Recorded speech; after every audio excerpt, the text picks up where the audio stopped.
Hello learners, welcome once again to Net Wala Bhaiya YouTube platform. Net Wala Bhaiya YouTube platform में मैं आपका फिर से एक बार स्वागत करता हूं। चलिए, तो जैसा कि आप लोगों को पता है कि एमसीक्यू सीरीज मतलब कि प्रीवियस ईयर क्वेश्चन जो पीवाईक्यूज है उसका सीरीज चल रहा है हमारे प्लेटफॉर्म में, ऑनलाइन चैनल में, यूट्यूब चैनल में। तो अगर जैसा कि आपको ऑलरेडी पता होगा, आप ऑलरेडी इसके कोर्सेज को कर ही रहे हो, ठीक है, और ये फ्री ऑफ कॉस्ट आपको कोर्स अवेलेबल है, ठीक है। तो अगर जैसे कि आपको किसी भी तरह का क्वेरी में मतलब किसी भी तरह के क्वेश्चंस में अगर आप फंस रहे हो, ठीक है, कहीं पे भी आपको लग रहा है कि आपको किसी भी तरह का गाइडेंस का जरूरत है, तो वैसे सिचुएशन में आप क्या कर सकते हो।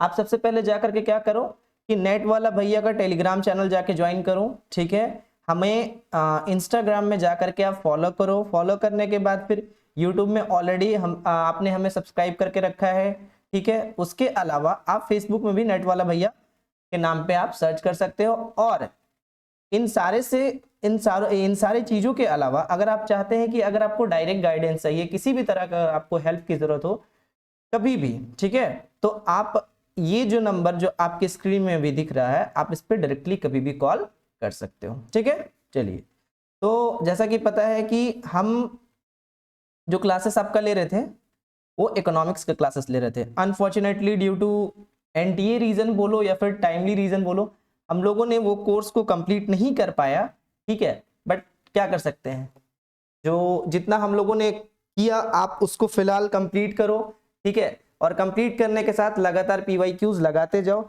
और जो भी पीवाईक्यूज आ रहे हैं इस चैनल में वो बिल्कुल रिसेंट ईयर्स के हैं, ठीक है। पीवाईक्यूज देखो, पीवाईक्यूज से होता क्या है ना, जरूरी नहीं है कि पीवाईक्यूज से ही सेम क्वेश्चंस आ जाए, लेकिन अगर पिछले एग्जाम्स को आप देखोगे ना, पिछले बार वाला का एग्जाम, जिस एग्जाम अभी जो एग्जाम हुआ था कुछ समय पहले, वो एग्जाम में लगभग क्वेश्चन प्रीवियस ईयर का था, ठीक है। और देखो, जरूरी नहीं है कि प्रीवियस ईयर का क्वेश्चन आपका मैच करे। तो वैसे सिचुएशन में सर क्यों करे प्रीवियस ईयर का क्वेश्चन? तो प्रीवियस ईयर का क्वेश्चन हम लोग इसलिए करते हैं क्योंकि प्रीवियस ईयर का क्वेश्चन से एक्चुअली में हमें एक आइडिया मिलता है, ठीक है। आइडिया मिलता है कि हमें एक्चुअली में पढ़ना क्या है, इसलिए प्रीवियस ईयर क्वेश्चन लगाना जरूरी है। तो net Wala Bhaiya YouTube platform के माध्यम से हम लोग आज इस क्लास को आगे बढ़ाते हैं। और चलिए, आज हम आपके लिए हमारी टीम के द्वारा कुछ पीवाईक्यूज प्रिपेयर की गई हैं, उनको लेकर के मैं आया हूं आपके सामने। चलिए, तो फिर स्टार्ट करते हैं, ठीक है। चलिए, पहला क्वेश्चन क्या बोला है, ये क्वेश्चन आपका 4 मार्च का 23 शिफ्ट 1 का है, ठीक है।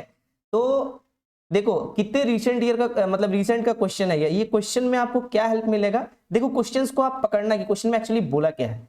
The study of unemployment is subject matter of which one of the following economics. The study of unemployment, ठीक है। तो एक एक करके देखते हैं क्या क्या दिया हुआ है। अनएम्प्लॉयमेंट के बारे में अगर आप पढ़ोगे या अनएम्प्लॉयमेंट के बारे में आप पढ़ोगे तो किसी एक के बारे में नहीं पढ़ोगे। आप जब अनएम्प्लॉयमेंट के बारे में बात कर रहे हो तो आप पूरे इकोनॉमी के बारे में बात कर रहे हो। तो जब आप पूरे इकोनॉमी के बारे में बात कर रहे हो, दैट मीन्स पूरे कंट्री को रिप्रेजेंट कर रहे हो।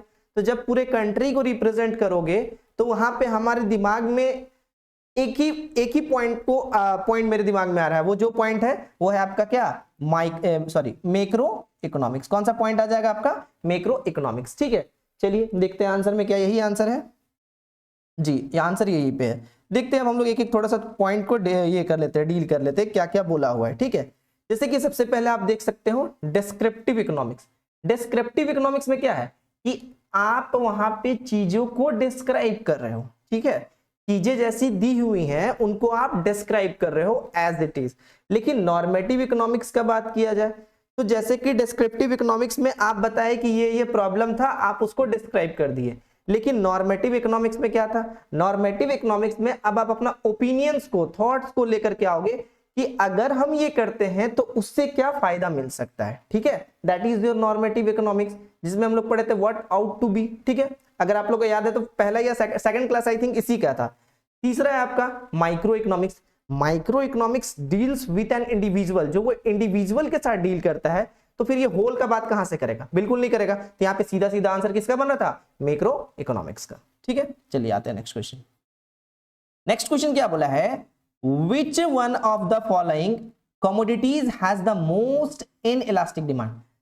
इलास्टिसिटी तो आप बहुत अच्छे से पढ़ाए थे, बट सर आप पढ़े थे, अगर आप पढ़े थे तो ये क्वेश्चन बहुत अच्छे से बन जाएगा। क्या बोला है कि विच one of the following commodities has most inelastic demand. Most inelastic मतलब कि इनइलास्टिक का मतलब हम क्या बताए, इलास्टिक का मतलब बताए थे चेंज, इनइलास्टिक का मतलब क्या, नो चेंज। तो सर अगर नो चेंज के बारे में बात करते हैं तो यहाँ पे ऑप्शंस क्या क्या दिया हुआ है। देखो ऑप्शंस को क्वेश्चंस के तुरंत बाद पढ़ना बहुत जरूरी है, क्योंकि यहाँ पे वो क्वेश्चंस नहीं आएगा जो आप डायरेक्ट पढ़ के जा रहे हो, सेम क्वेश्चन रिपीट नहीं होगा। बट इनकेस कभी हो गया वो अलग बात है, लेकिन आपको ऑप्शंस को जरूर पढ़ना होगा। ठीक है, तो देखते हैं। सबसे पहले दिया हुआ है सिगरेट, सोप, आइसक्रीम और सॉल्ट। ठीक है, 4 ऑप्शन आपके पास दिए हुए हैं, जिसमें से ये सोप और आइसक्रीम ये आपके आ जाएंगे नॉर्मल गुड्स के कैटेगरी में। ठीक है, क्या आ जाएंगे, नॉर्मल गुड्स के कैटेगरी में। कैसे सर? सर अगर सोप का प्राइस बढ़ जाता है तो क्या हम सोप का यूज करना कम कर देंगे, नहाना कम कर देंगे? नहीं। ठीक है, आइसक्रीम ठीक है, थोड़ा बहुत उसका यूजेस कम कर सकते हैं, लेकिन ऐसा तो नहीं कि उसको बंद कर दें, नहीं कर सकते। लेकिन अब यहाँ पे आपको 2 चीज और दिख रहा होगा, एक दिख रहा होगा सॉल्ट, एक दिख रहा होगा सिगरेट। तो सर बोला है इन इलास्टिक डिमांड, मतलब प्राइस में चेंज होने से डिमांड में कोई फर्क नहीं पड़ेगा। तो इसका आंसर सीधा सीधा होना चाहिए सॉल्ट। ठीक है, लेकिन कुछ लोगों का कहना है कि सिगरेट भी तो हो सकता है। ठीक है, देखिए एक इसका एग्जांपल समझते हैं। ठीक है, बहुत अच्छे से समझिएगा। सपोज दैट ये है हमारे राम मोहन जी, नहीं राम मोहन नहीं, ये है हमारे मोहन जी। ठीक है, और ये है हमारे सोहन जी। ठीक है, चलिए ये क्या करते हैं, खाना खाते हैं। तो क्या बात कर रहे हो, ये खाना नहीं खाते हैं क्या? रुक जाओ भाई, ये खाना खाते हैं। ठीक है, खाना तो ये भी बंदा खाते हैं। ठीक है, खाना दोनों लोग खाते हैं। ठीक है, खाना दोनों लोग ही खाते हैं, लेकिन ये साथ में क्या करते हैं, स्मोक करते हैं। ये स्मोक नहीं करते हैं।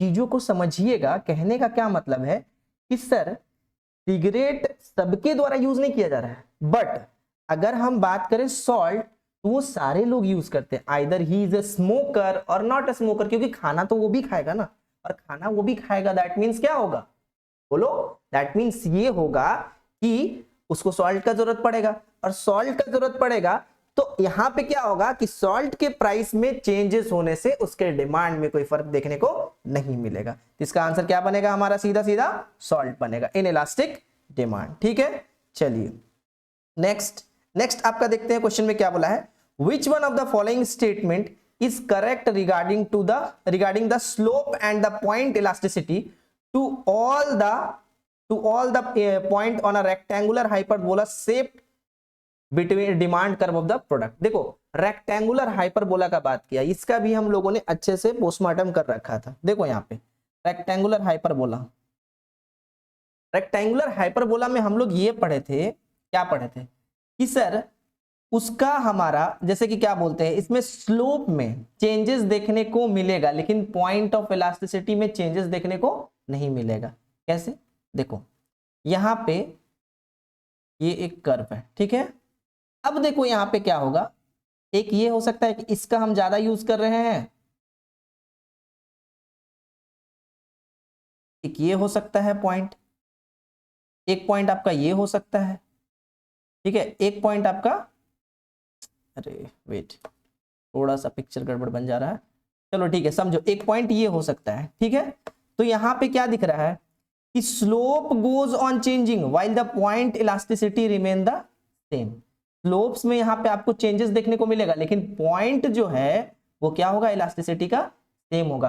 क्योंकि रेक्टेंगुलर हाइपरबोला में अगर आपको याद होगा तो यहां पे क्या होता है, स्लोप में चेंजेस होते हुए चलेगा, लेकिन आपको पॉइंट में चेंजेस देखने को नहीं मिलेगा। क्या होगा, पॉइंट में चेंजेस देखने को नहीं मिलेगा। इन द सेंस अगर हम लोग बात करें तो यहां से यहां तक का डिस्टेंस, यहां से यहां तक का डिस्टेंस, यहां से लेकर के यहां तक का डिस्टेंस, और यहां से लेकर के यहां तक का डिस्टेंस, लगभग सबका क्या हो जाएगा, दोनों कमोडिटी को जो मिला देंगे तो वो दोनों क्या हो जाएगा, इक्वल हो जाएगा। ठीक है, चलिए आगे नेक्स्ट।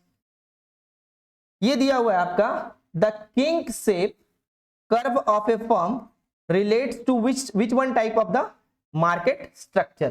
किंग शेप, ठीक है। तो देखो किंग शेप का पिक्चर कुछ इस तरीके से बनता है। हम लोग अनफॉर्चुनेटली इतना आगे नहीं पहुंच पाए थे, बट कोई बात नहीं, जैसा भी है, ठीक है।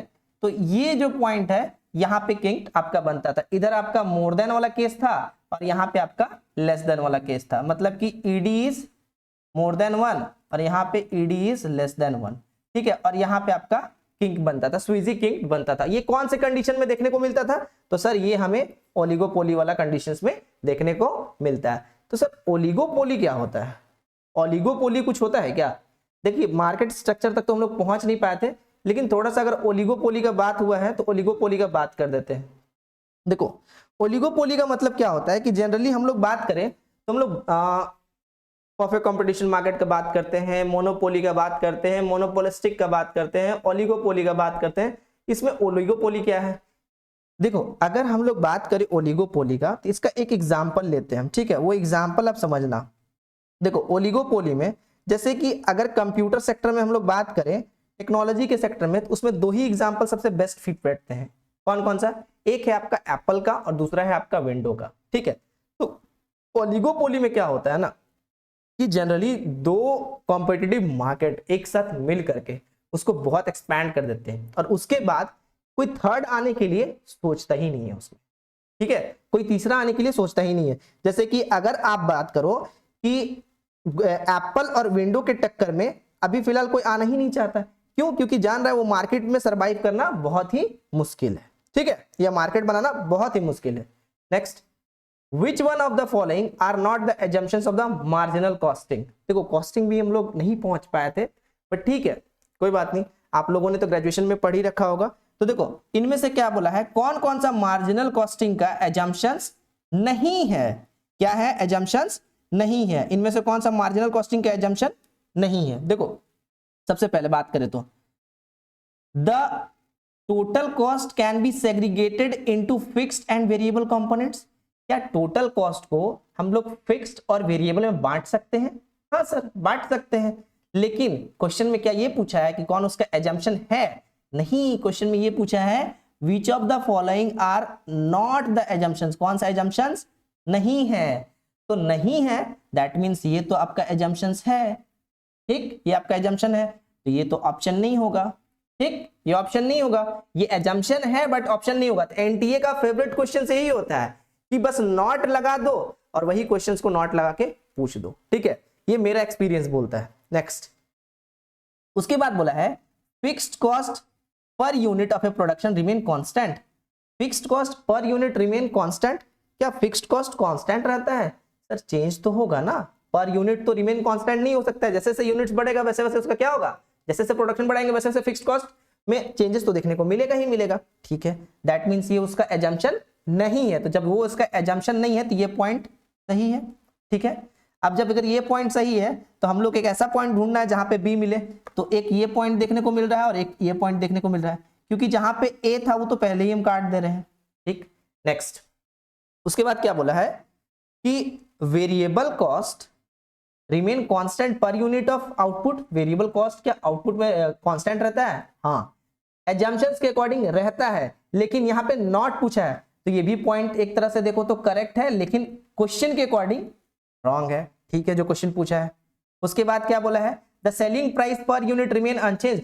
जो एसपी होगा वो पर यूनिट क्या होता है, अनचेंज होता है। भाई अभी इतना प्रोडक्शन कर रहे हो तो इतना प्राइस रखोगे, उतना प्रोडक्शन करोगे तो इतना प्राइस रखोगे। नहीं, प्रोडक्शन तुम किसी भी चीज का एक प्राइस लिमिट जो है वो आज वही आगे भी रखोगे। देखो अब ऐसा नहीं कि हम लोग यहाँ पे 5 साल का बात कर रहे हैं, नहीं, अभी हम लोग एक सर्टेन पीरियड का बात कर रहे हैं, तुरंत तुरंत तुरंत, ठीक है। तो लास्ट पॉइंट क्या बोलता है, variable cost is variable per unit. Variable cost variable per unit कैसे हो सकता है? ये नहीं है, ये बिल्कुल ही नहीं है उसका एजम्पशन, ये हो ही नहीं सकता है। वेरिएबल कॉस्ट दैट मींस कि वो चेंज होते रहेगा, तो चेंज होते रहेगा तो वो कहां से हो जाएगा, ठीक है। तो ये इसका एजम्पशन नहीं है, दैट मींस ये भी इसका आंसर हो जाएगा। तो आंसर क्या हो जाएगा? आंसर हो जाएगा आपका बी और ई। देखते हैं बी और ई पॉइंट, ये आपका आंसर होगा, ठीक है। चलिए ठीक है, आगे देखते हैं हम। ये भी क्वेश्चन काफी इंटरेस्टिंग है आपका। Which of the following statement are correct, इनमें से कौन सा स्टेटमेंट करेक्ट दिया हुआ है, ठीक है। तो करेक्ट स्टेटमेंट आपको ढूंढना है, तो करेक्ट स्टेटमेंट ढूंढने के लिए चलिए पढ़ते हैं। A monopolist can charge any price to maximise price, कोई भी प्राइस चार्ज कर सकता है, ऐसा कैसे हो सकता है, बिल्कुल नहीं कर सकता है कोई भी price. The slope of monopoly MR curve is twice as AR curve, हाँ जो एमआर कर्व होता है वो ट्वाइस, दो गुना होता है, कितना होता है, दो गुना होता है, दो गुना होता है, ट्वाइस, ठीक है, किसका, ऑफ एआर कर्व का। तो ये तो ऑप्शन सही है आपका, ठीक। अब ऑप्शन नंबर बी कहां कहां है, ए ऑप्शन तो होगा नहीं, तो ये तो गया नानी घर, खत्म ये, ठीक है। अब देखते हैं बी ऑप्शन वाले हमें, हाँ बी ऑप्शन तो होगा, तो बी ऑप्शन तो इसमें भी नहीं है, तो ये भी खत्म, ये भी चला गया। अब बच्चा हमारे पास ऑप्शन नंबर 2 और 3, देखते हैं थर्ड। थर्ड क्या बोला है हमारा कि a necessary condition for monopoly long run equilibrium is AR is AC is equal to AR is equal to MC is equal to MR। Sir AC is equal to AR is equal to long marginal cost is equal to long marginal revenue, ये हो सकता था, ये तो आपका गलत दिया हुआ है, ये पॉइंट गड़बड़ है, ठीक है। फिर क्या बोला है कि a monopolist is an equilibrium where MC is equal to MR, हाँ, और MC कहां से कट करेगा, MR के नीचे से कट करेगा, MC कहां से कट करेगा, MR के नीचे से कट करेगा, तो ये भी पॉइंट आपका क्या है, सही है, ठीक है। उसके बाद अब देखते हैं हमारा यहाँ पे B और D तो सही हो गया, अब दो ऑप्शन बचा था, तो सर B और D सही हो रहा है, C तो गड़बड़ हो गया है, दैट मीन्स क्या है, ये ऑप्शन तो हमारा गलत है, तो ये ऑप्शन हमारा सही हो जाएगा। ई ऑप्शन पढ़ने का भी जरूरत नहीं पड़ा, लेकिन पढ़ते हैं। तो equilibrium price of a monopolist is always higher than that of competitive firm, बिल्कुल हमेशा क्या होता है, कॉम्पिटिटिव फर्म के हायर दिखेगा, मतलब ज्यादा देखने को मिलेगा, ठीक है। चलिए तो देखिए ऑप्शन आपका होगा बी डी ई, ठीक है। चलिए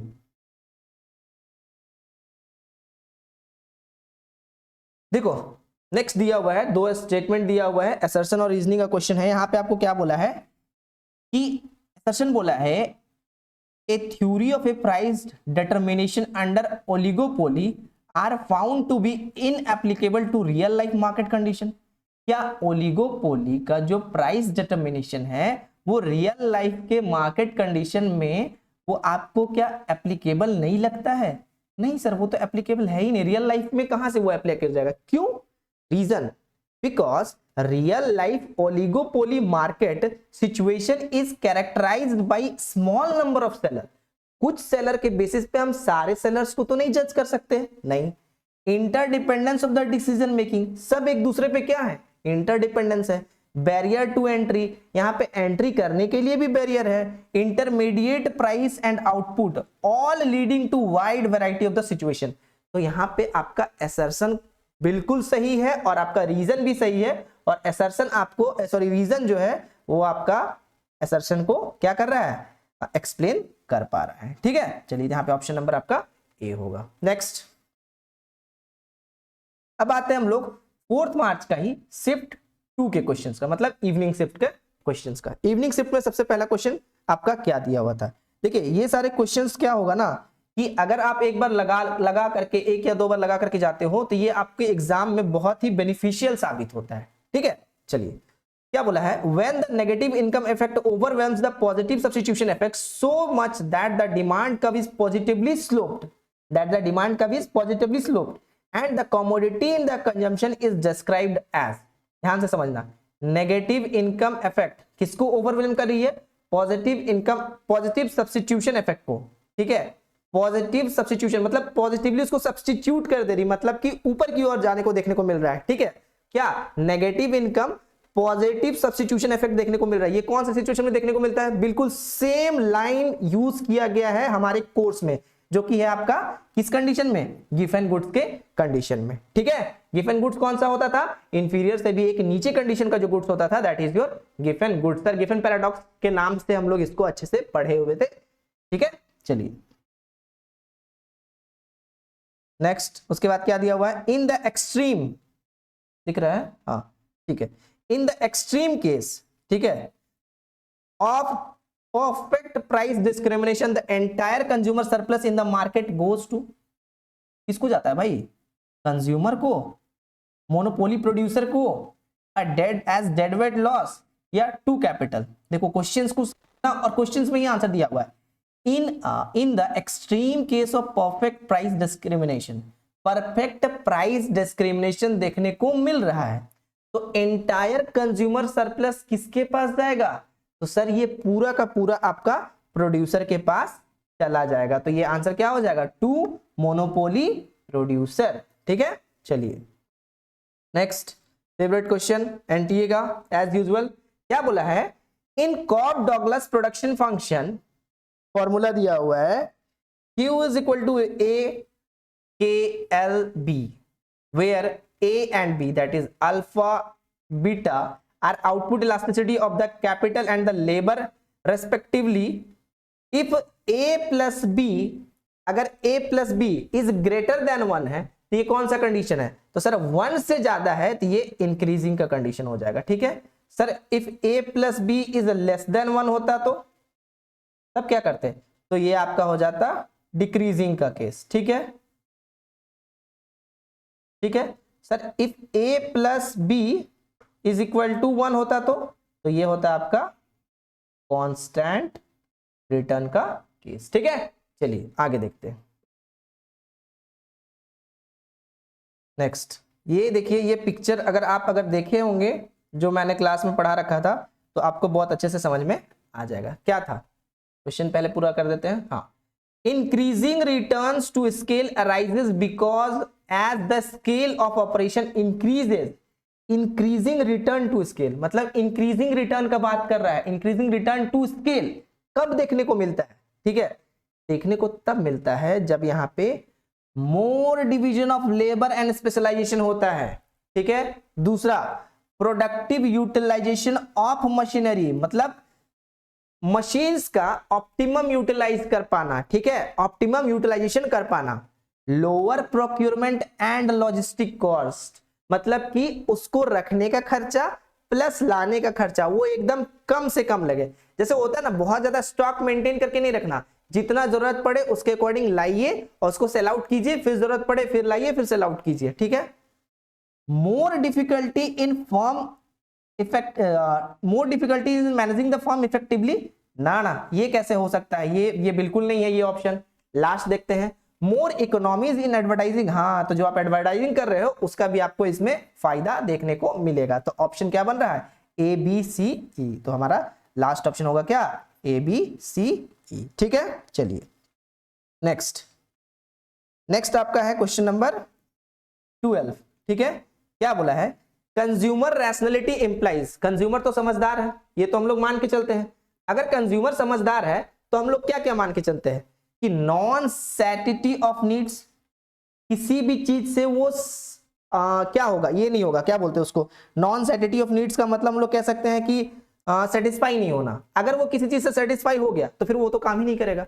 अगर जैसे कि हम किसी प्रोडक्ट का खाने का मतलब किसी खाने का हम सेटिस्फेक्शन मेरा यहाँ तक चला गया है, बिल्कुल ही खत्म हो चुका है, अब हमको उसको यूज नहीं करना, पूरा हम सेटिस्फाइड हो गए हैं। जैसे कभी कभी होता है ना कि हमारे बहुत बूढ़े बुजुर्ग लोग कहते हैं कि अब हम जिंदगी बहुत जी लिए हैं, अब मैंने सब कुछ देख रखा है, अब मुझे कोई तरह का गम नहीं है। तो दैट इज व्हाट, उनको अब सारी चीजों का सेटिस्फेक्शन मिल चुका है, अब उनको सिर्फ ऊपर जाना है। तो नॉन सैटिटी ऑफ नीड्स मतलब कि उनका कोई नीड्स है ही नहीं। तो ऐसा नहीं होता है, रैशनल कंज्यूमर का नीड्स बहुत ज्यादा होता है, सेटिस्फेक्शन कभी नहीं हो पाता है। ट्रांजिटिविटी ऑफ प्रेफरेंसेस, प्रेफरेंसेस का ट्रांजिटिविटी देखने को मिलता है। हाँ, तो प्रेफरेंसेस क्या होता है? टाइम टू टाइम आपका चेंज होगा, अभी यहाँ पे है कल किसी और चीज में होगा सॉरी, ये आपको देखने को मिलेगा। उसके बाद बोला है कार्डिनल मेजरमेंट। कार्डिनल मेजरमेंट होता है क्या? बस कार्डिनल ही मेजरमेंट होता है? सर ऑर्डिनल मेजरमेंट भी होता है, लेकिन क्या कंज्यूमर का रैशनैलिटी हम लोग कार्डिनल मेजरमेंट से और ऑर्डिनल मेजरमेंट से हम लोग रिप्रेजेंट करेंगे? नहीं।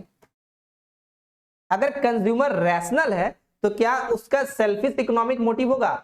हम दुकान में या किसी शॉप में कुछ खरीदने के लिए जा रहे हैं तो हम अपना सेल्फ मोटिव देखेंगे, दैट मींस हम सेल्फिश है, हम दुकान का मोटिव देख करके क्यों खरीदे? बिल्कुल नहीं खरीदेंगे। तो ये हो जाएगा सेल्फिश इकोनॉमिक मोटिव भी होगा अगर कोई कंज्यूमर अगर रैशनल है तब। तो ऑप्शन हमारा क्या बनेगा? ऑप्शन नंबर हमारा बनेगा थर्ड, नहीं सॉरी हमारा ऑप्शन बनेगा सी, ए बी डी। ठीक है, चलिए आगे बढ़ते हैं। चलिए अब 14 अक्टूबर 2022 का हम लोग शिफ्ट 1 का क्वेश्चन लेकर के आए हैं, जो कि आपका बिल्कुल पढ़ाया हुआ क्वेश्चन है, ठीक है।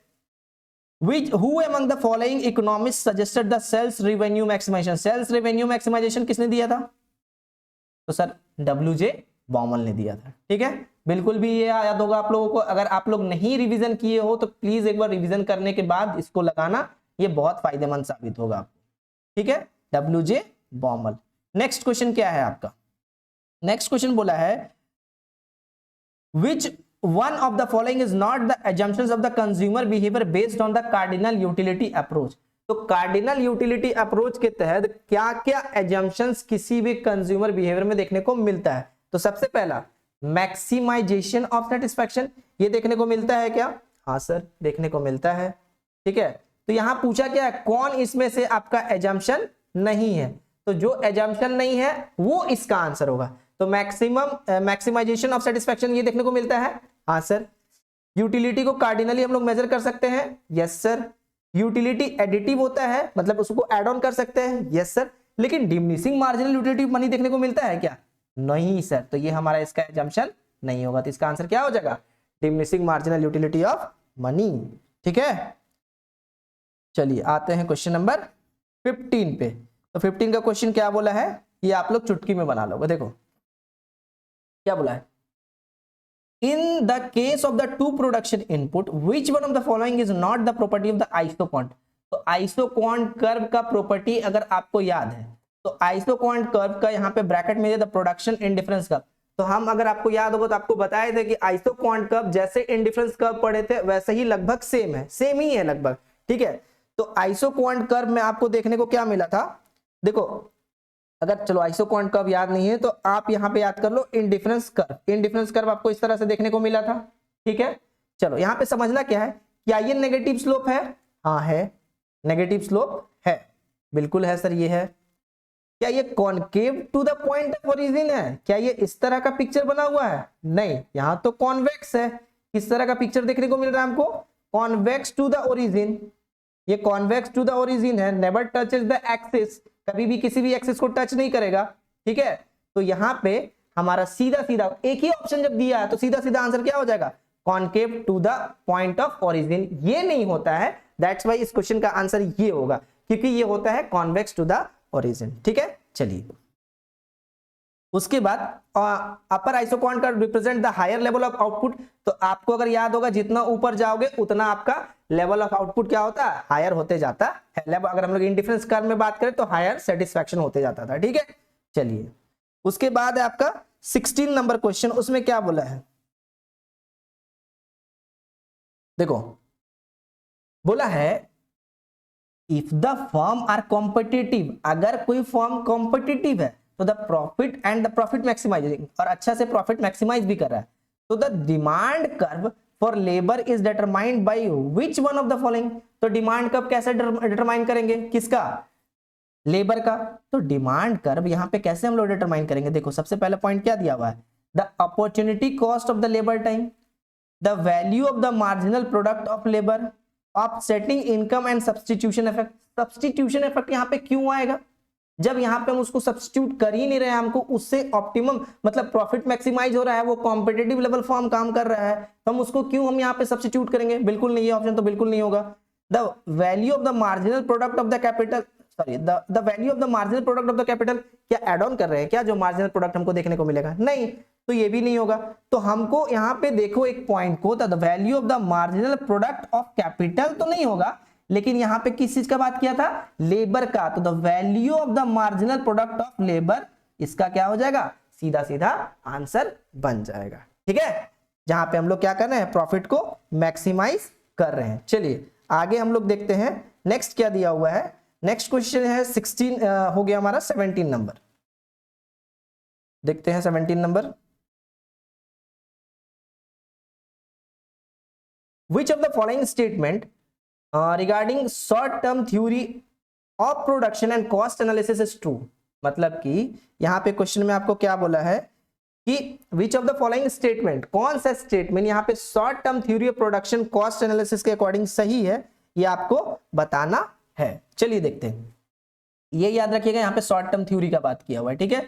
तो economic rent is the same as economic profit, क्या इकोनॉमिक रेंट इकोनॉमिक प्रॉफिट के जैसा ही बराबर होता है? यस सर, होता है। ठीक है, imputed cost is the rent of hired building. Imputed cost of rent of hired building, जब उसको हायर किए हुए फिर वो इंप्यूटेड कैसे हो गया? अगर वो बिल्डिंग मेरा होता और अगर हम उसको मतलब क्या बोलते हैं किसी पर्पस के लिए यूज करें तो फिर उसका इंप्यूटेड कॉस्ट हम निकाल सकते हैं, लेकिन अगर हायर किए हैं तो फिर तो वो एक्सप्लिसिट हो जाएगा। ठीक है, इंप्यूटेड कॉस्ट जैसा कि इम्प्लिसिट कॉस्ट ही जैसा हो जाएगा। ठीक है, एक्सप्लिसिट कॉस्ट हो जाएगा एक्सटर्नल कॉस्ट। ठीक, तो ये ऑप्शन तो आपका नहीं होगा। नेक्स्ट, व्हेन बोला क्या है, AC is equal to MC, जब एसी आपके एमसी के बराबर होगा और एसी आपका मिनिमम होगा, नीचे होगा, कम होगा, तो क्या आपको शॉर्ट टर्म थ्योरी प्रोडक्शन में कॉस्ट एनालिसिस देखने को मिलेगा? Yes sir. ठीक है, उसके बाद अब देख लेते हैं, हमें यहाँ पे 2 पॉइंट मिला है, एक पॉइंट मिला है ए, एक पॉइंट मिला है सी। तो देखो ए और सी वाला पॉइंट क्या यहाँ पे है, ए है लेकिन सी नहीं है, कट गया। इसमें ए और सी है, हाँ है, इसमें तो बी है तो कट गया। यहाँ पे ए बी डी ई है, सी है ही नहीं, तो हमें सीधा सीधा यहाँ पे आंसर बनेगा question number sorry option number 2। तो यहाँ पे एक और पॉइंट बच रहा है, output is optimum when AC is equal to MC. हाँ, जब average cost is equal to marginal cost बन रहा है, तो यहाँ पे जहाँ पे ब्रेक इवन पॉइंट देखने को मिल रहा है, तो ऐसे सिचुएशन में हम मानते हैं कि हमारा यहाँ पे जो आउटपुट का ऑप्टिमम यूटिलाइजेशन हो पा रहा है, या फिर आउटपुट हमारा यहाँ पे ऑप्टिमम है। ठीक है, चलिए ऑप्शन हमारा बनता है सेकंड नंबर ए सी ई। उसके बाद है क्वेश्चन नंबर 18। देखो क्वेश्चन नंबर 18 क्या बोला है, क्वेश्चन नंबर 18 बोला है कि विच of the following statements are false regarding the price and output determination under the perfect competition market। तो perfect competition market के अंदर कब हम लोग को sorry which of the following statement are false, यहाँ false पूछा है regarding price and output determination under the perfect competition। तो perfect competition के अंदर पूछा है कौन कौन सा यहाँ पे false है। तो false हमें पूछा है ना, हमें सही तो नहीं पूछा है, कि यहाँ पे पूछा है कि गलत क्या है। तो firm is the price taker होता है क्या? हाँ, ये तो ट्रू ऑप्शन है। इट मींस ए वाला ऑप्शन जहां पे है वो आंसर तो गलत है, वो तो होगा नहीं, क्योंकि हमें यहाँ फॉल्स स्टेटमेंट पूछा है। तो सबसे पहले ये काट दिए, ये काट दिए। ठीक है, अब हमारे पास क्या बच गया, बी सी डी, ई भी कट गया है। ठीक है, अब देखते हैं बी में, in long run a firm is in equilibrium when AR is equal to MR is equal to long average cost is equal to long marginal cost. Sir ये भी तो सही है, ये भी आपका बिल्कुल सही बोला है कि AR is equal to MR है और MR is equal to long average cost is equal to long marginal cost. तो ये पॉइंट तो बिल्कुल सही है। तो अगर ये पॉइंट सही है दैट मींस ये भी आंसर नहीं होगा, क्योंकि हमें पूछा क्या है, फॉल्स स्टेटमेंट पूछा है। तो बी ऑप्शन वाला भी कटा। तो अब हमारे पास क्या बच गया, सी डी एंड ई। देखते हैं ई भी यहाँ पे दिया हुआ है, ई हमारा ऑलरेडी कट चुका था, लेकिन देखते हैं ई सही है कि नहीं। देखो, a firm is in equilibrium in short run when AC is equal to MR, AC is equal to AR is equal to MR is equal to MC। यहाँ पे लॉन्ग का यूज नहीं किया था, ये शॉर्ट टर्म वाला use किया है। ठीक है, चलो ठीक है, ये फॉल्स है। उसके बाद क्या बोला है, a firm reaches it's shut down point when price go below it's AC। तो जब AC के नीचे प्राइस चला जाता है तो क्या हम लोग इसको शट डाउन कर देते हैं? ना ना ना, यहाँ पे हम लोग एवरेज वेरिएबल कॉस्ट का बात किए थे, AC का बात नहीं किए थे। उसके बाद a firm fixes the price of its production when AR is equal to MR।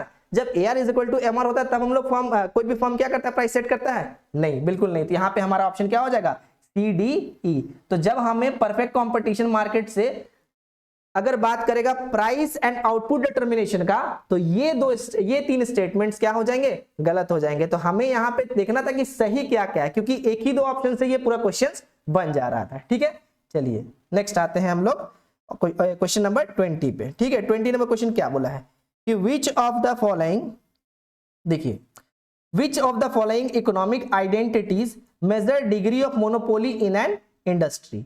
ठीक है, कौन यहाँ पे मेजर करता है? देखो ये क्वेश्चन तो सीधा सीधी समझने वाला नहीं था, एक तरह से याद ही करने वाला था, क्योंकि यहाँ पे मॉडल्स के बारे में बात किया हुआ है।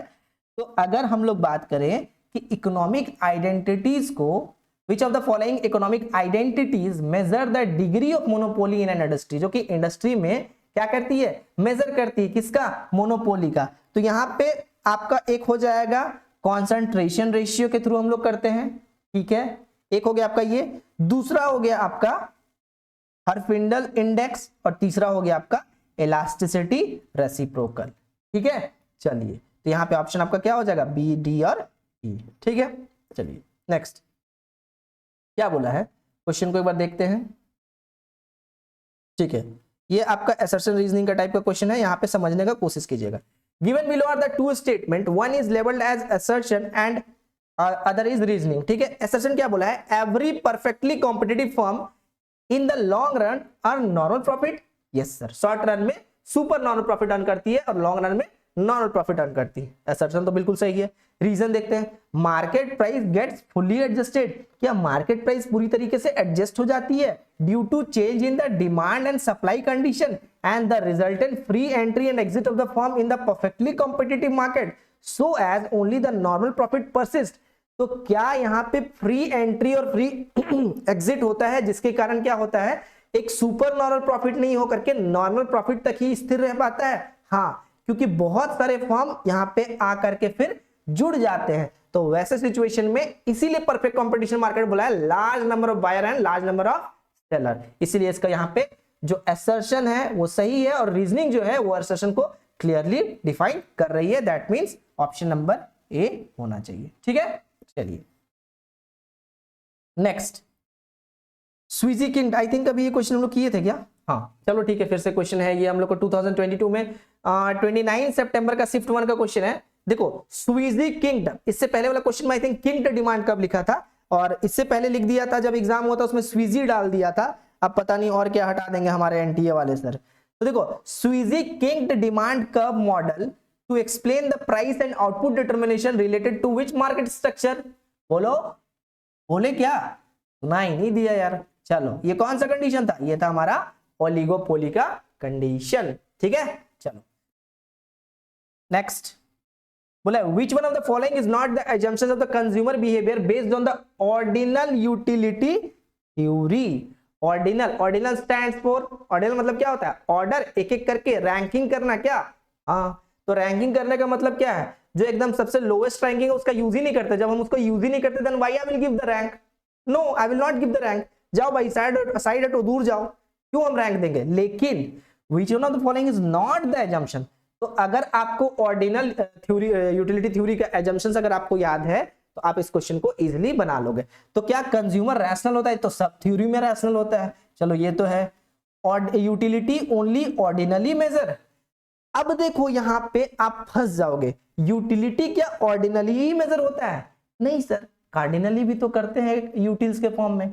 ठीक है, लेकिन यहाँ पे ऑर्डिनल यूटिलिटी थ्योरी बता रहा है कि वो जो एजम्पशन लिया है वो तो यही बोलता है ना अपने एजम्पशंस में। एजम्पशंस मतलब क्या है कि जो हम बोले वही सही, बाकी सब गलत। तो उसका एजम्पशंस तो ये है कि यूटिलिटी ओनली ऑर्डिनली मेजर, ये तो उसका एजम्पशन है। लेकिन सैटिस्फैक्टी ऑफ डिमांड, क्या डिमांड से आप सेटिस्फाई हो जाते हो क्या? नहीं, ये उसका एजम्पशन नहीं है। तो ये यहाँ पे आपका ये ऑप्शन हो जाएगा। Diminishing marginal rate of substitution, ये भी उसका एजम्पशंस है। ठीक है, तो यहाँ पे ऑप्शन आपका क्या हो जाएगा, सैटिस्फैक्टी ऑफ डिमांड। ठीक है, चलो नेक्स्ट आते क्वेश्चन नंबर 24 में, when the price increases of A commodity is followed by increase total revenue. देखो क्या बोल रहा है, प्राइस इंक्रीज कर रहा है, टोटल रेवेन्यू भी इंक्रीज कर रहा है, देन क्या बोला है, the price elasticity condition will be what, then the price elasticity condition will be, elasticity of price is what, less than 1। What, less than 1। क्या हो जाएगा, लेस देन 1 होगा। ये भी चीज को same as it is course में आपका डाला हुआ है, और ये चीज इलास्टिसिटी के क्लास में बिल्कुल सेम चीज को पढ़ाया हुआ है। ठीक है, और सेम कॉन्सेप्ट को भी डाल करके कि प्राइस और टोटल रेवेन्यू जब बढ़ रहा था तो इलास्टिसिटी ऑफ प्राइस क्या होगा आपको देखने को मिलेगा, लेस देन 1 देखने को मिलेगा। ठीक है, चलिए आगे next, which one of the following is the production function। देखो अब देखो यहाँ पे एक चीज आपको देखने को मिल रहा होगा, प्रोडक्शन फंक्शन से कॉप डगलस का क्वेश्चन कितना रिपीट हो रहा है, हर साल हर शिफ्ट में देखने को मिलता है। which one of the following production function is a long term production function। तो इसमें से कौन सा लॉन्ग टर्म प्रोडक्शन फंक्शन है? अभी तुरंत हम लोग फॉर्मूला पढ़े थे, Q is equal to AK to the power A L to the power P। यही फॉर्मूला पढ़ के आए थे, और हम लोग क्या बोलते हैं क्लास में भी हम लोग यही फॉर्मूला को क्या किए थे, आराम से अच्छे से एक्सप्लेनेशन के साथ पढ़े थे। तभी हम लोग एक्सप्लेन नहीं करेंगे, बिल्कुल भी आगे बढ़ते हैं। नेक्स्ट 26 नंबर, 26 नंबर, अभी देखो हम लोग अभी 23rd या 24th क्वेश्चन सेम किए थे, जहां पे पूछा गया था कि कौन सा फॉल्स है, अब यहां पूछ दिया गया है कि कौन सा ट्रू है। देखो तो ये क्वेश्चंस को कैसे रिपीट होता है वो चीज ध्यान दीजिएगा, ठीक है। अब यहां पूछा कि ट्रू कौन सा है, हम लोग उसे फाइंड किए थे क्या, पूछा था फॉल्स, लेकिन हम लोग फाइंड किए थे क्या, ट्रू। तो हम लोग सबसे पहले पता है किसके बारे में बोला है sorry, which of the following statement are true regarding price and output determination under the perfect competition? Under the perfect competition, तो firm is a price taker है क्या? हाँ सर बिल्कुल है, firm is a price taker, ये तो option था ही। In a long run, a firm equilibrium when AR is equal to MR is equal to long average cost is equal to long marginal cost, क्या ये था? बिल्कुल था, ये option था आपका, ये भी सेम था। तो ये दोनों तो सही है। ए और बी कहीं ढूंढो, ए और बी एक साथ कहीं है क्या? हाँ सर, ए और बी एक ही जगह पे एक साथ है। बाकी सारा ऑप्शन तो हम यहीं पे हटा दे रहे, बाकी सारा ऑप्शन पढ़ने का भी जरूरत नहीं है। हालांकि एग्जाम में आप पढ़ना जरूर, क्योंकि ये क्वेश्चन बिल्कुल ऊपर वाले से लिंक कर रहा है, इसलिए आगे नहीं पढ़ रहे हैं, ठीक है। चलिए नेक्स्ट क्वेश्चन नंबर 27, ठीक है। 27 में देखो आपको क्या बोला हुआ है। 27 बोला है कि विच of the following statement regarding the short term theory of production and cost analysis are false? I think ये भी क्वेश्चन हम लोग किए क्या ऊपर में, ट्रू वाला किए क्या शायद, ठीक है। ये भी क्वेश्चन सेम हमको लग रहा है रिपीटेड।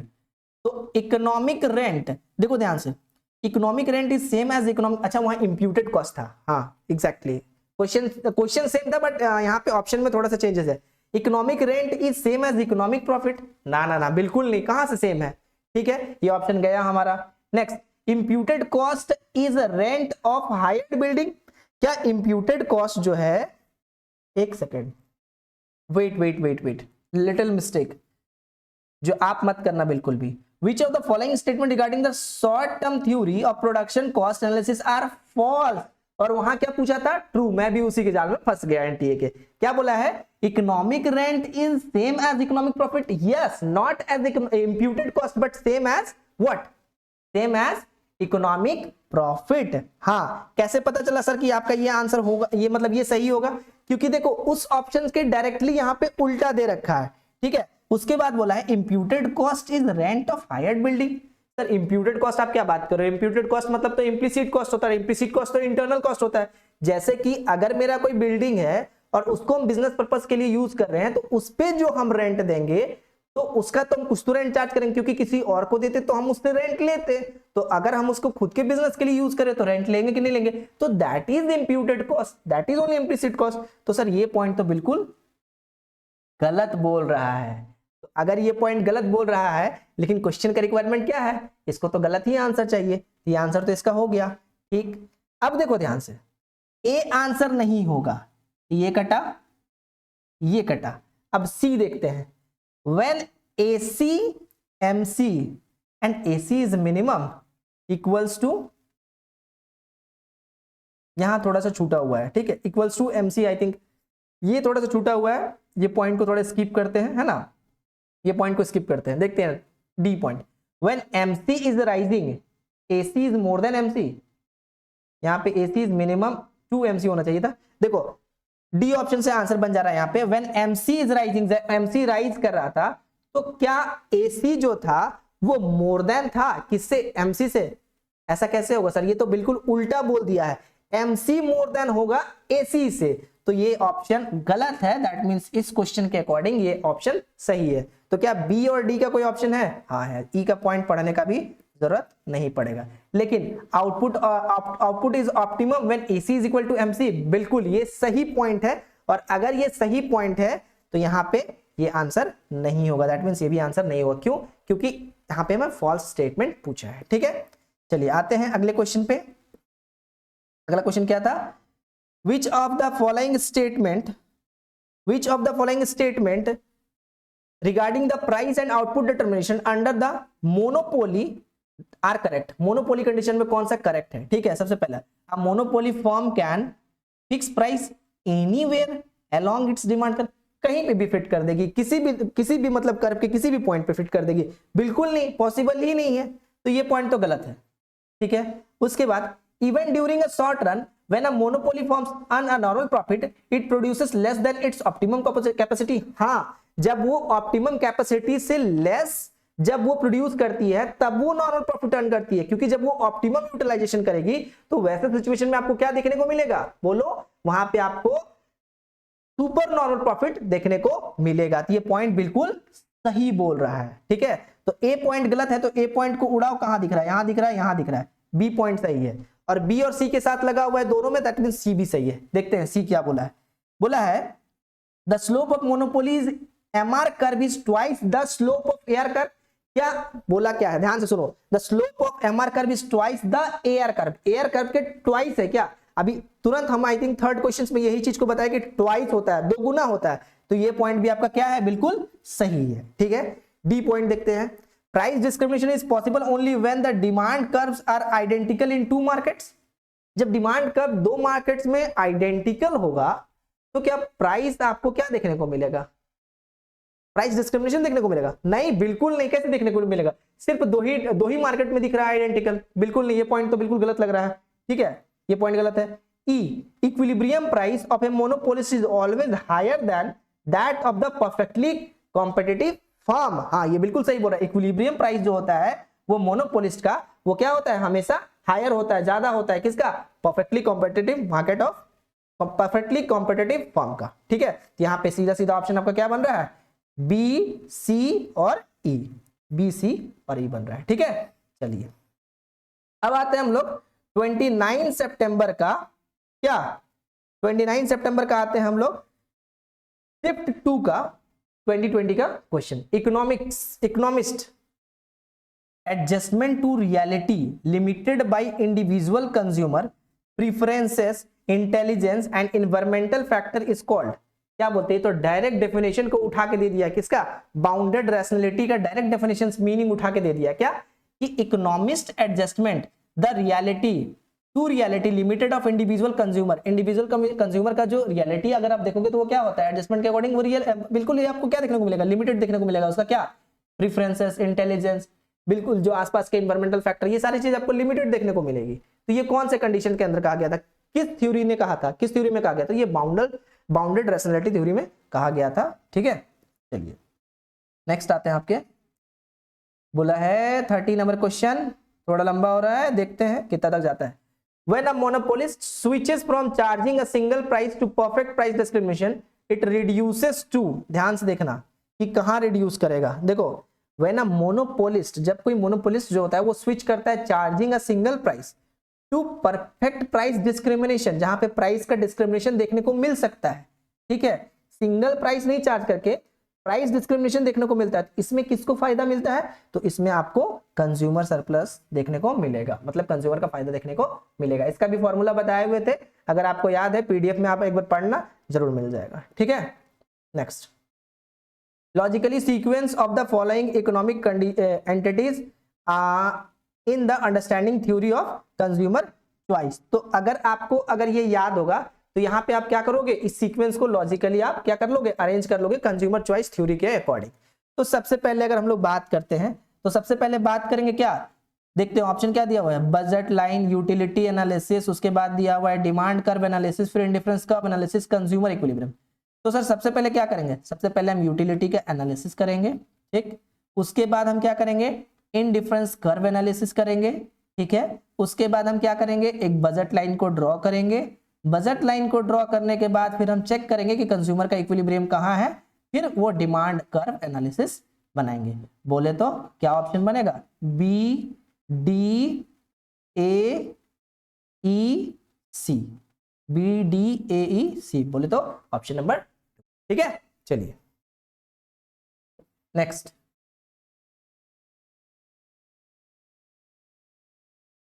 नेक्स्ट क्या बोला है, which of the following decision choice are valid in relation to marginal costing.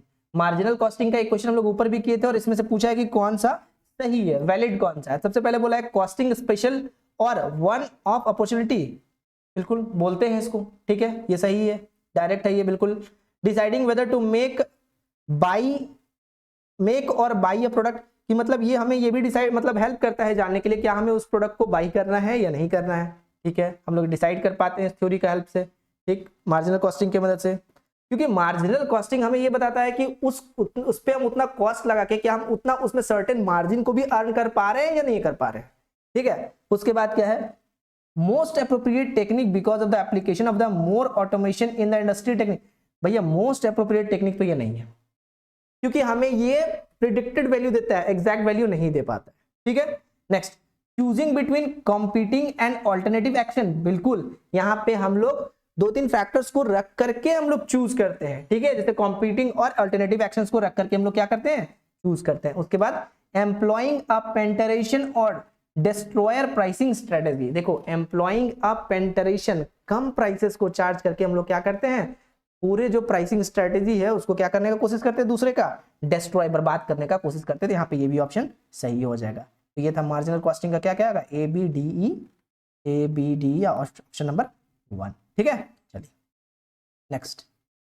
अब आते हैं आपका बड़ा प्यारा क्वेश्चन। ये भी क्वेश्चन लगभग ऐसा क्वेश्चन हर साल फ्रेम होता है जिसमें आपको देखने को मिल जाएगा कि मैच द कॉलम में जनरली ये क्वेश्चन देखने को मिलता है। सबसे पहले क्या बोला है, नॉर्मल गुड्स। तो नॉर्मल गुड्स के कंडीशन में आप क्या देखते हो कि नॉर्मल गुड्स के कंडीशन में इलास्टिसिटी ऑफ इनकम क्या होता है, बिल्कुल 0 देखने को मिलता है। सॉरी, इलास्टिसिटी ऑफ इनकम जो होता है वो 0 से ज्यादा होता है, किसमें, नॉर्मल गुड्स के कंडीशन में। ठीक है, तो यहां हो जाएगा option number 2। Next, inferior goods. Inferior goods के कंडीशन में क्या होता है, elasticity of income is less than 0। मतलब कि अगर आपका इनकम घटेगा तो आप क्या हो जाओगे, और इंफीरियर में शिफ्ट होते जाओगे। ठीक है, लग्जरी गुड्स में आपको क्या देखने को मिलेगा, income elasticity is greater than 1।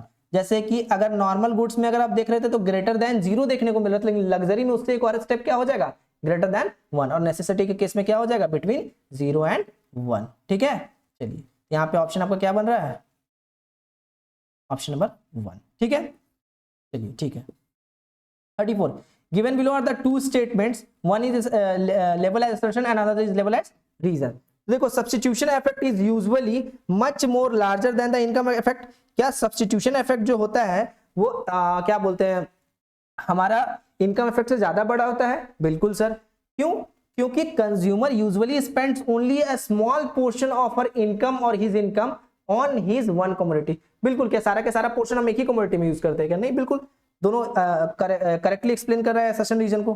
ठीक है, चलिए ये सही ऑप्शन नंबर 1 होगा। नेक्स्ट, नवंबर 2021 का शिफ्ट 1 का क्वेश्चन देखते हैं, क्या बोला है, a plus B is more than 1। तो मोर देन 1 बोला है, तो यहाँ पे तो सीधा इंक्रीजिंग रिटर्न टू स्केल है, कितनों भी घुमा ले भैया, ऑप्शन आप वही डालोगे और आंसर हम वही हम डालेंगे। ठीक है, तो यहाँ पे आंसर आपका क्या हो जाएगा, मोर देन 1 का कंडीशन में इंक्रीजिंग रिटर्न टू स्केल। ठीक है, उसके बाद आपका क्वेश्चन है द क्रॉस प्राइस इलास्टिसिटी। देखो, अब यहाँ पे हम 2 क्वेश्चन बता रहे हैं। जब क्रॉस इलास्टिसिटी का बात करेगा ना, ध्यान देना, क्रॉस इलास्टिसिटी का बात करेगा, ये भी क्वेश्चन आया हुआ है प्रीवियस ईयर में। ठीक है, तो जब कॉम्प्लीमेंट्री गुड्स का बात करेगा तो वहां पे आपको नेगेटिव इफेक्ट देखने को मिलेगा। ठीक है, क्या देखने को मिलेगा आपको, नेगेटिव इफेक्ट देखने को मिलेगा। और वही जब बात करेगा आपका सब्स्टिट्यूट के बारे में तो वहां पे आपको पॉजिटिव इफेक्ट देखने को मिलेगा। तो यहाँ पे बात किया है क्या, कॉम्प्लीमेंट्री गुड्स का, तो यहाँ पे नेगेटिव इफेक्ट देखने को मिलेगा। ठीक है, which market forms lead to the more technological changes. Technological changes का बात किया है भैया, technological changes and product improvement than alternative form of market structure. ये ज्यादातर कहां देखने को मिलता है, याद करो, window, Apple, that means oligopoly. वो जो पहला वाला question, I think 3rd question था, उसी से रिलेट ये कर रहा है। Next, 38 number, the technique of marginal costing is based upon which of the following assumption. अब देखो यहाँ पे आपको मार्जिनल कॉस्टिंग का एजम्पशंस के बारे में बात किया, तो यहाँ पे देखो पहला ऑप्शन क्या दिया, fixed cost will tend to remain constant और unchanged in the entire value of the production. हाँ, मार्जिनल कॉस्टिंग का जब हम लोग एजम्पशंस का बात करते हैं तो वहां पे फिक्स्ड कॉस्ट क्या रहता है, चेंज नहीं होता है, तो ऑप्शन ए तो होगा। ठीक, नेक्स्ट, वेरिएबल कॉस्ट क्या बोला है, remain constant per unit of output irrespective of level of output. Variable cost यहाँ पे कांस्टेंट होगा पर यूनिट, लेकिन लेवल ऑफ आउटपुट के अकॉर्डिंग नहीं। ठीक है, तो ये भी ऑप्शन आपका क्या बोला है, सही बोला है। उसके बाद बोला क्या है आपका, there will not be any change in pricing policy due to change in the volume of competition। हाँ, आपको तो ये चीज हम ऊपर वाले में भी बताया कि वॉल्यूम और कंपटीशन में चेंज होने से प्राइसिंग पॉलिसी में चेंजेस नहीं देखने को मिलता है। क्यों, क्योंकि ये एक एजम्पशंस लिया गया। एजम्पशंस अगर बात करें कि एजम्पशंस में अगर हम लोग कोई चेंजेस करते हैं तो फिर वही, हालांकि एजम्पशंस ही उसके क्रिटिसिज्म बनता है, लेकिन अगर हम लोग देखें तो ये उसका एजम्पशंस है। डी नंबर देखते हैं, operating efficiency of the firm में इंक्रीज और डिक्रीज। कैसे इंक्रीज और डिक्रीज करेगा? बिल्कुल नहीं करेगा, ठीक है, तो ये ऑप्शन गलत है। तो यहाँ पे ऑप्शन हो जाएगा क्या आपका ए बी सी, मतलब ऑप्शन नंबर 4, ठीक है। सॉरी, उसके बाद बोला आपका क्या, identify 3 conditions that a firm must meet a practice price discrimination. 3 conditions आपको पूछा है, मतलब कि ऑप्शन 3 होगा, हिंट दे दिए आपको। चलो आप चुन के बताओ 3 ऑप्शंस में से कौन सा ऑप्शन होगा। सबसे पहले क्या बोला, the firm must have some control over the price of the product. Firm का कंट्रोल होता है क्या प्राइस ऑफ द प्रोडक्ट में? किसमें बोल रहा है? 3 कंडीशन प्राइस डिस्क्रिमिनेशन में बोल रहा है। बिल्कुल फर्म का कंट्रोल होता है, ठीक है, ये ऑप्शन हो गया। उसके बाद the firm must operate in the growth phase of its product life cycle. ऐसा तो नहीं है, ऐसा तो बिल्कुल नहीं है। क्या प्राइस डिस्क्रिमिनेशन वो तभी करता है जब वो ग्रोथ के फेज में होता है? ना, बिल्कुल नहीं। The market in which product are sold must be separable. अलग की अलग अलग होना चाहिए, बिल्कुल होना चाहिए, ठीक है, नहीं होगा तो वहां पे प्राइस डिस्क्रिमिनेशन नहीं हो सकता है। Price elasticity of demand of the product must differ. क्या प्राइस इलास्टिसिटी अलग अलग होगा? बिल्कुल अलग अलग होगा, ठीक है, क्योंकि अलग अलग मार्केट देखने को मिलेगा, और मार्केट में क्या होगा, प्रोडक्ट अब एक ही सेपरेबल नहीं होगा, अलग अलग तरीके से सेपरेबल होगा।